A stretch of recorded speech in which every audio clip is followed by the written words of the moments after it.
Okay, let's talk about ISO 4406. What is the ISO 4406? It's a test that is basically used to measure levels of contamination in hydraulic fluid. How it works, for example, um, when you go on a test, it gives you a result. It gives you a result of three numbers. The position of the number, the position itself, it relates to a size of microns. There will be particles greater than 4 microns. The second position in the code indicates the microns that are greater than 6 microns, and the third position relates to a number of microns being 14 microns and bigger. Now that's the position of the number. The number itself relates to a quantity of particles per milliliter. Given an example over here, we have a 21, 17, 12. What does this 21, 17, 12 means? What does it mean, right? Um, for example, we look at the number 21. We see quantity of particles 20,000 between 10,000 to 20,000 particles of 14 microns or bigger in 1 milliliter of oil. Number 17, being in the second position, relates to number 6 micron or bigger. Quantity between 640 to 1,300 particles per milliliter. And the number 12 relates of quantity of particles between 20 to 40 particles per 1 milliliter of oil, being 14 microns or larger.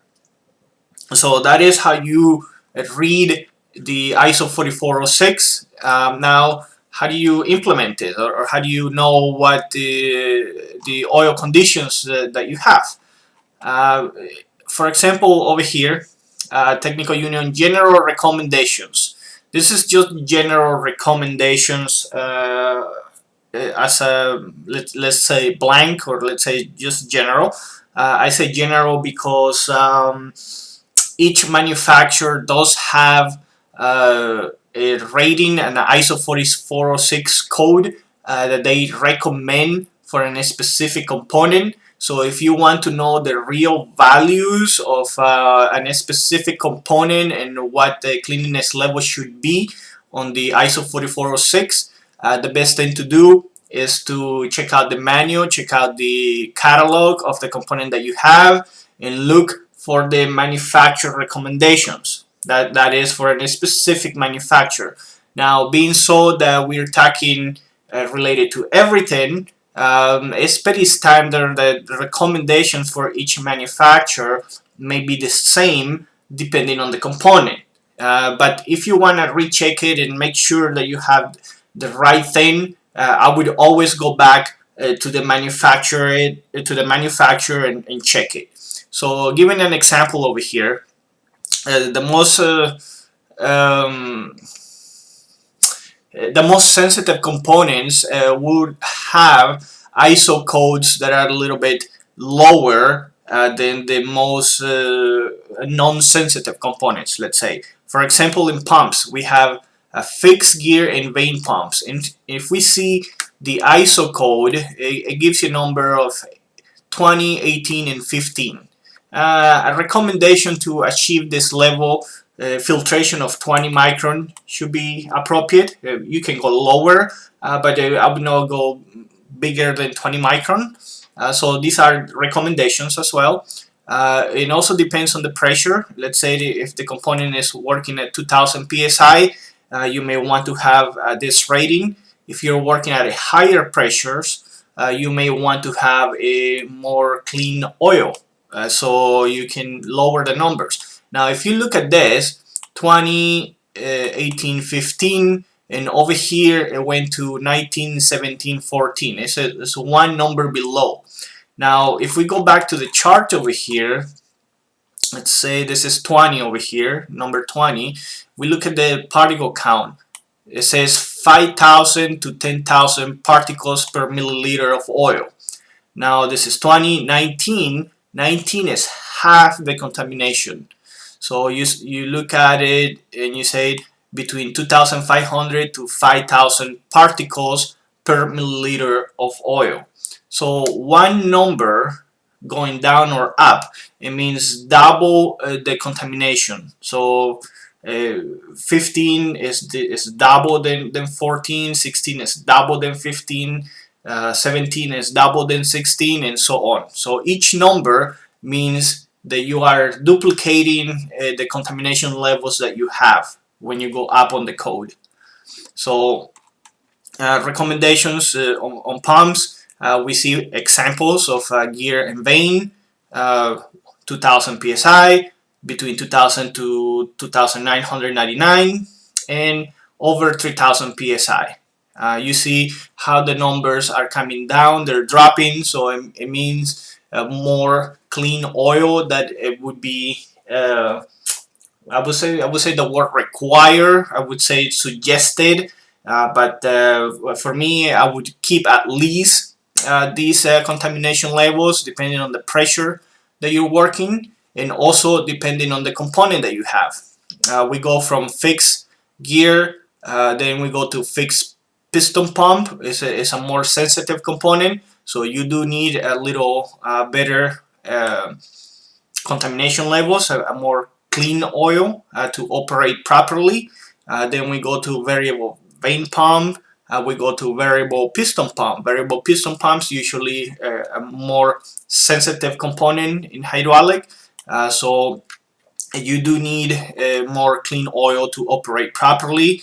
And when you do need a cleaner oil, you also are looking at dropping the micron ratings in your filtration to maintain the levels that you're looking for. So and we keep going. We go with valves, check valves being the more robust components, the ones that take more dirtier oil and they won't go bad.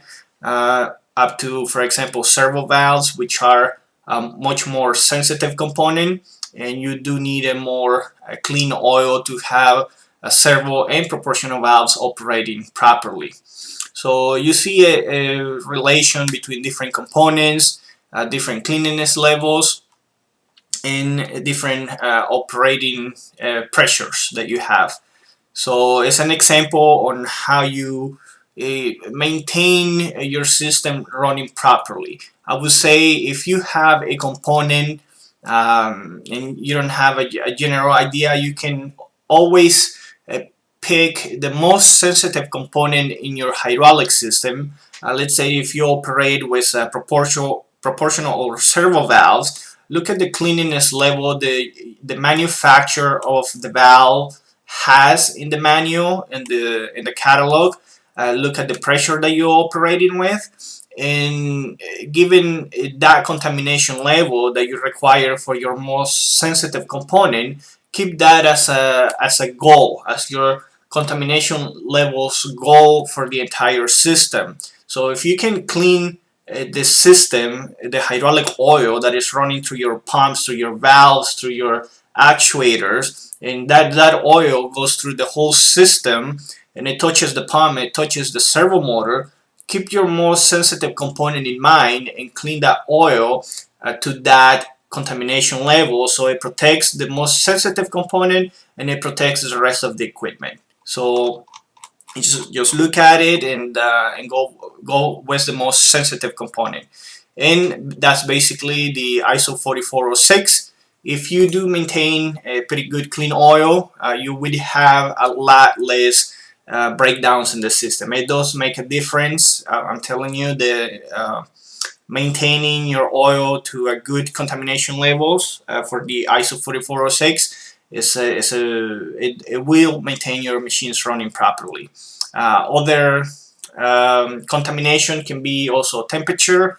It can be also water levels in the system, but that's for a different video. This is related to the ISO 4406.